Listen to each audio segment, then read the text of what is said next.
नमस्कार. श्री स्वामी समर्थ. अक्षय तृतीया अन्नपूर्ण स्वरूपातील स्वामीचे कारस्मरण मिळेल अक्षय पुण्यफल कसे ते या व्हिडिओमध्ये जाणून घेऊया.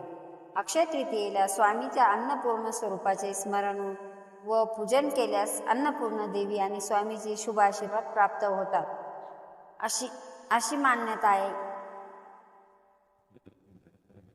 संपूर्ण मराठी वर्षात 3.5 मुहूर्त असे सांगितले गेले आहे की त्या दिवशी कोणतेही शुभ कार्य केले जाऊ शकते. त्यासाठी विशेष मुहूर्त पाहण्याची आवश्यकता नसते असे म्हटले जाते. 3.5 मुहूर्तापैकी एक मुहूर्त म्हणजे अक्षय तृतीया. अक्षय तृतीयेला विशेष महत्त्व आहे. या दिवशी अन्नपूर्ण जयंती, नरनारायण जयंती, परशुराम जयंती, बसवेश्वर जयंती आणि हरिग्रीव जयंती असते असे सांगितले आहे. अक्षय तृतीयेला लक्ष्मी देवी आणि विष्णूचे पूजन विशेष महत्त्व मानले जाते. कोट्यवधी भक्तांचे श्रद्धास्थान असलेले स्वामी समर्थ यांची अन्नपूर्ण स्वरूप धारण केले होते अशी एक कथा सांगितली जाते. मध्य प्रदेशातील इंदोर येथे एक मठ असून या मठात स्वामी समर्थ महाराजाचे अन्नपूर्ण स्वरूपात पूजन केले जाते. स्वामींनी या अन्नपूर्ण स्वरूपाचे पूजन ठिकठिकाणी केले जाते. स्वामी समर्थ महाराजांची लीला अगाध असल्याने प्रत्यय अनेकांना आलाय. आजच्या काळातही स्वामींचे अनुभव आलेली माणसे हजारोच्या संख्येने आपल्याला पाहायला मिळतात.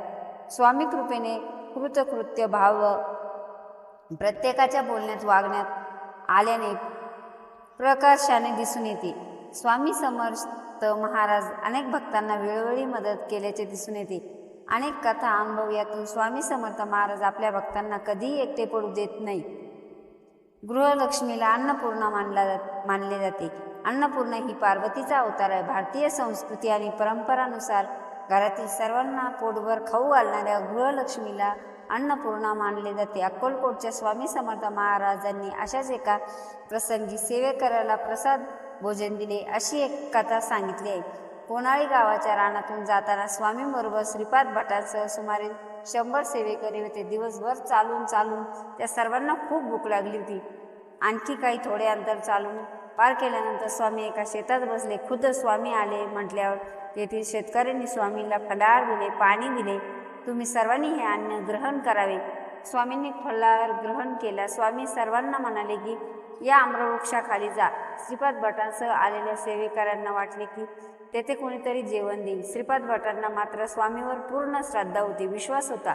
श्रीपाद भट काही न बोलता त्यातील एका सेवेकऱ्याला घेऊन आम्रवृक्षाखाली गेले. तेथे एक वृद्ध सुवासीन प्रसन्न मुखाने उभी होती. श्रीपाद भटांनी चौकशी केल्यानंतर ती महिला म्हणाली की आपल्याकडे बरीच मंडळी येथे भोजनास येणार आहेत, अजून ती आलेली नाहीत. सूर्यास्त झाला होता. आज कोणी येईल असे वाटत नाही, त्यामुळे तुम्ही सर्वांनी अन्न ग्रहण करावे. स्वामी समर्थ महाराजांचे अन्नपूर्ण स्वरूपात सर्वत्र पूजन होऊ लागले. वृद्ध सुवासीन महिलेने शिजवलेला सर्व स्वयंपाक श्रीपाद भटांना दिला. ते सर्व जेवण घेऊन श्रीपाद भट अन्न सेवेकरी स्वामीकडे जाण्यास निघाले. श्रीपाद भटांनी त्या सुवासिनी महिलेसह स्वामींकडे येण्याचा आग्रह केला. मात्र तुम्ही पुढे चला, मी मागून दर्शनाला येते असे म्हणून त्यांनी श्रीपाद भटांना पुढे पाठवून दिले. श्रीपाद भटांनी सर्व सेवेकऱ्यांना जेवण वाढवून देण्यास सांगितले.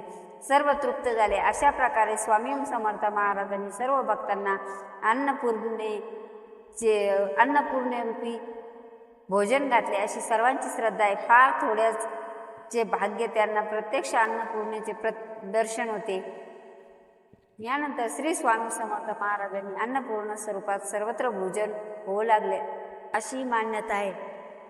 अक्षय तृतीयेला स्वामी समर्थाच्या अन्नपूर्ण स्वरूपाचे स्मरण आणि शक्य असेल तर विशेष पूजन केल्यास केवळ स्वामींचा नाही तर देवी अन्नपूर्णेचाही शुभ आशीर्वाद प्राप्त होतो. शुक्रवार हा देवीला समर्पित वार असल्याने या दिवशी अक्षय तृतीया आल्याने या दिवसाचे महत्त्व वाढले आहे. या दिवशी देवीसह अन्नपूर्ण देवीचे पूजन, स्मरण, मंत्रोच्चार, जप पुण्यफल मानला जातो. श्री स्वामी समर्थ. तुम्ही जर या स्वामींच्या विचाराला सहमत असाल तर व्हिडिओला लाईक, शेअर, सबस्क्राईब करायला विसरू नका. Thanks for watching. Shri Swami Samarth.